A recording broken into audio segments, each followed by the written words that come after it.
guys, andito tayo ngayon sa San Giovanni.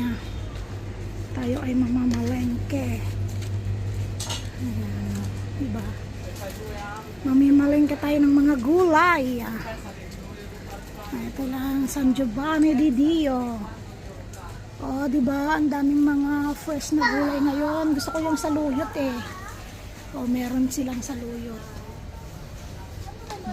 Ganda ng mga kamahal lang ng kilo guys, 250.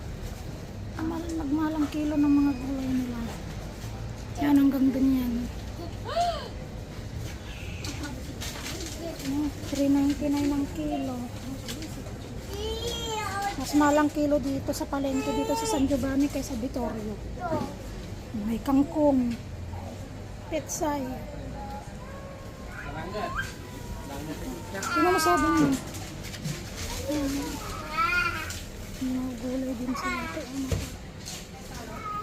Wala silang hinog na papaya. Ayaw makita. Ayan ang aking kuya Haripot kasama ko. So yung bibilin lang naman natin dito, gulay lang guys.